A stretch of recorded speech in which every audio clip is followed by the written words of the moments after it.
Donnie and Dolly. The team is supported by ableauctions.ca. Closing your business? We can help.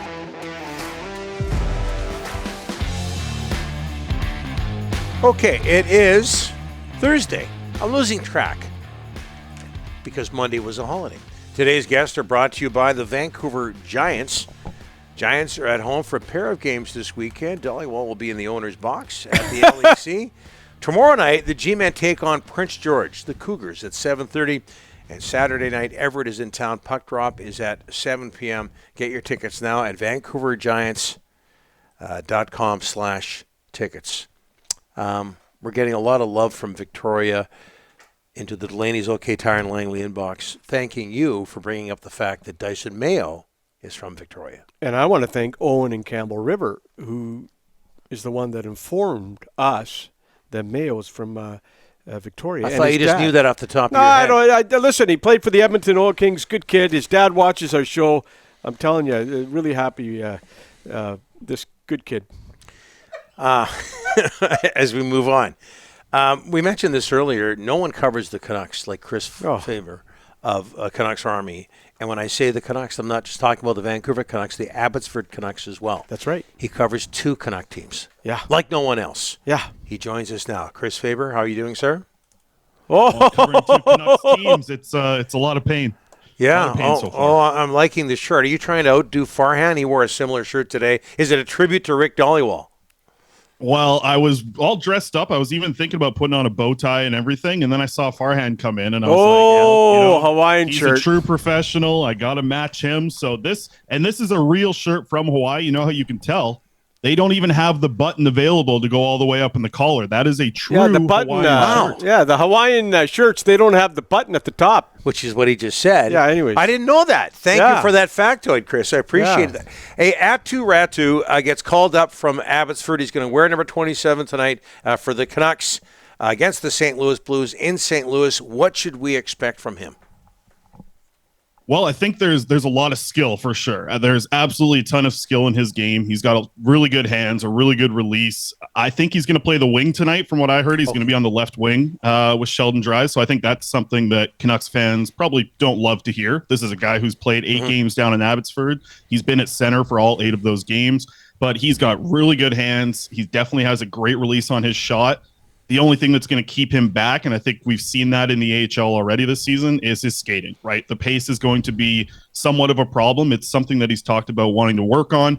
When I chatted with him a few weeks ago, he mentioned, it's really good for him to work with Daniel and Henrik Sedin because those guys didn't make an NHL career off of being quick. So he's really excited about the give and go game that he can learn from the Sedins, but tons of skill. I think you're going to see him have a jump in his step today. I think that he's been struggling a little bit with Abbotsford, obviously just the 1 assist over 8 games, but it's stuff away from the rink too, right? Like this is a kid who was 19 when he came over here this season. He just came over from Finland, his first go at North America and North American pro hockey, had already gotten traded pretty early into his season. So he's gone through a lot. I really think this call up to the NHL is something that kind of just boost his mentality moving forward with this organization of, things were tough for him in the AHL and they are willing to throw him a bone and give him a shot at the NHL. So overall, you're going to see a lot of skill, but a lot of people will probably realize the pace is probably the problem in his game right now. I think it was you who drew a quote out of him saying, and I'm maybe paraphrasing here, I've been playing horrible. Would you agree with that at all? Yeah, that you're not even paraphrasing. That's exactly what he said. And it's hard to disagree. I mean, he's the one who said it, and I would say he wasn't great. And this was also a quote right after a game where his line of himself, Niels Höglander, and Will Lockwood were on the ice for 3 goals against and weren't able to score a goal. So I think there was a lot of emotion there just from having a really bad game where you end up losing 7-2 to a pretty poor San Jose Barracuda AHL team. So I think he let his emotions out at that point, but I think it's also kind of built up over those 8 games of he hasn't been great, right? This new fresh start with an organization, you want to make a good impact on whether it be the fan base or management and your coach, and he hasn't been great. Jeremy Colleton's kind of said the same thing down there to me out in Abbotsford is there's a lot more to go in his game, but I think it's been more about the transition to me to Abbotsford than actually just the stuff on the ice that's been hurting him a little bit. I know he did an article. He had a good chat with my pal Tomi Koivunen with a newspaper over there in Finland, and he talked about how difficult it was just kind of jumping in, living in a hotel and certain things like that. Yeah. So the stuff that he talked about when he was actually, speaking Finnish with a Finnish reporter was a lot of stuff away from the ice. So that's kind of what I think's been hurting him a little bit early on here. I know there are waivers involved and paperwork, but you just mentioned the name Nils Höglander. Lots of player movement between Abbotsford and the Canucks recently, probably more to come. What do you think's going through his mind right now? Well, I know his agent was here 3 weeks ago. Rick, you missed that one. No. He told me, and I know why he was in town, but he also told me to shut up and don't say anything. So there's a lot of times, Christopher, I'm told not to say and use things.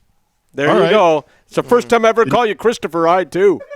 Yeah, well, now I know I'm in trouble. I think he's comfortable understanding what the situation is for him. Like he does have to improve a lot of his game to really be a successful NHLer. And I think the question right now is what type of success is he going to have at the NHL level? Is he a top 6 talent? I think that's the big question right now. There's no doubt in my mind that if he makes a few very small improvements to his game, he's absolutely an NHL player. But I don't think he wants to top out as a guy who is just on your fourth line, right? Like that's not the skill level that he has. He's much better than that. And I think if he works on the other parts of his game, he can be a serious middle 6 to potentially top 6 talent. So he knows that he has to work on things. I chatted with him on Monday as well after that tough loss, and he was taking things pretty serious. But at the same time, you're starting to see the confidence come back. And when I chatted with him on Monday, he said, no, the confidence has always been there.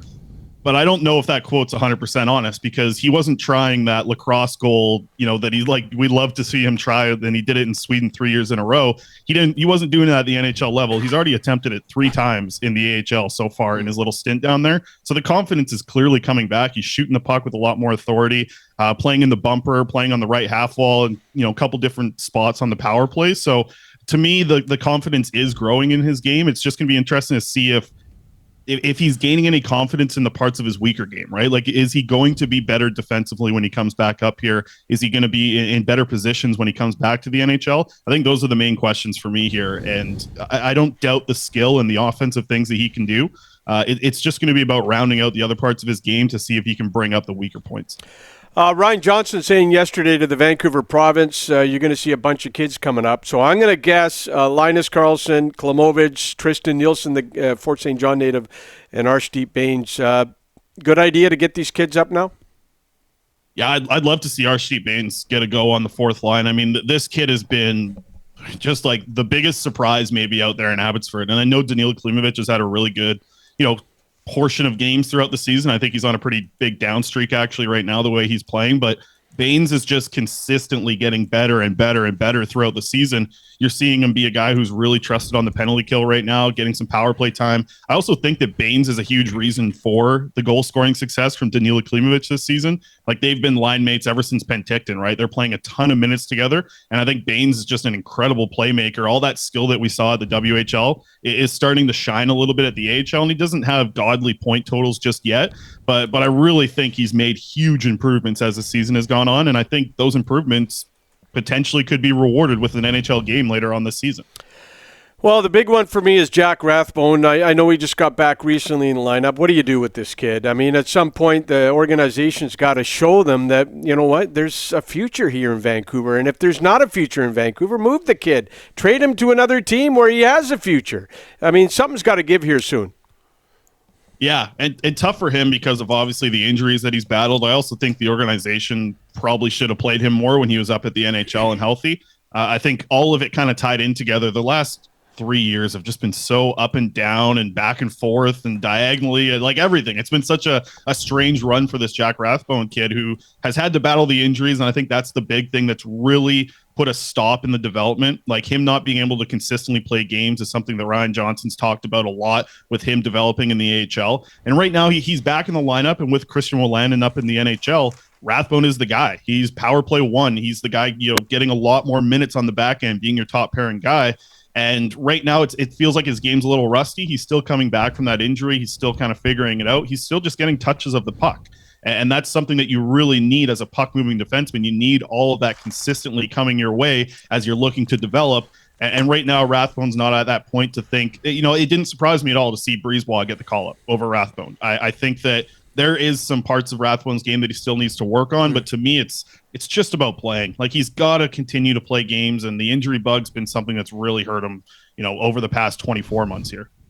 Okay, let's stick with defensemen here as we wrap things up. Chris, you tweeted this out recently. The top right shot D-man available in the 2023 NHL draft, by most people's accounts, is David Reinbacher. I think I'm getting that name right. He's from Switzerland.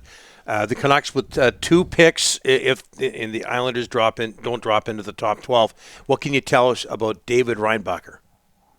Well, I really like the kid. He's playing over there in Switzerland right now.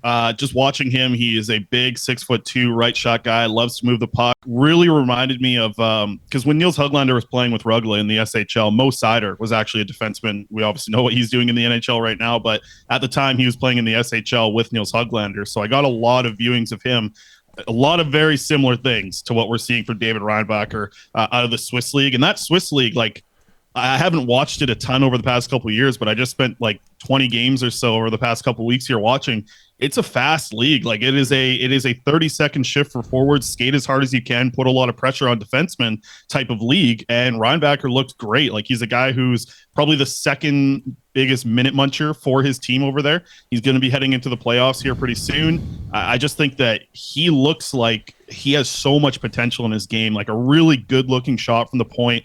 Likes to be physical, but I think you can clearly see that he's still a teenager. He needs that adult muscle to get on. But when that comes, like, it's going to be really interesting to see him grow his game, because the potential was just oozing out of him as I watched him play in that league. And to see him do that at a men's league, which I thought was, like I said, just, hard forechecks, really fast game. It was interesting to watch an 18-year-old like that have that much skill. I think he's going to be the highest rising prospect from this point on, because a lot of people have him in the 20s. I've seen him outside the first round at times.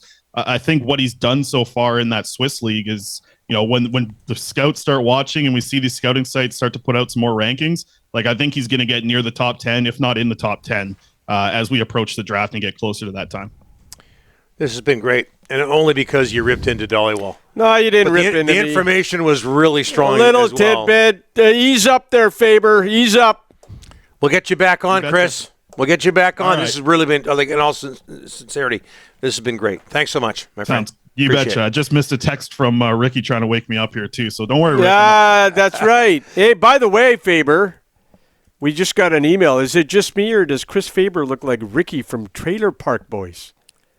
Oh, man. Well, you know what? I'm going to send Ryan a photo in a little bit. I went as Ricky from Trailer Park Boys for Halloween maybe 6 years ago. Oh, my goodness. Perfect. All I did was put on a different shirt. It didn't take much. It was the easiest Halloween costume I ever did. I'll send it over to Ryan for you. Send it. Awesome. Send it. Thanks, Chris. Great Appreciate job. it. Great job. Have a good one, guys. Chris Faber from Canucks Army. Spenny sent that. So why did you have this information about Höglander's Agents agent? come to town all the time, Donnie. Are you kidding? But hey, Linus Carlson's agent was in town last week. What do you want me to do? You want me to announce when agents are in town? Yes, I'd like that, as a matter of fact. For crying out loud. Agents pop in and out. Linus Carlson's agent was in town last week having lunch and little. We should. What do you want me to announce? Linus Carlson's agents in town? Come on. I'd like to know where he had lunch.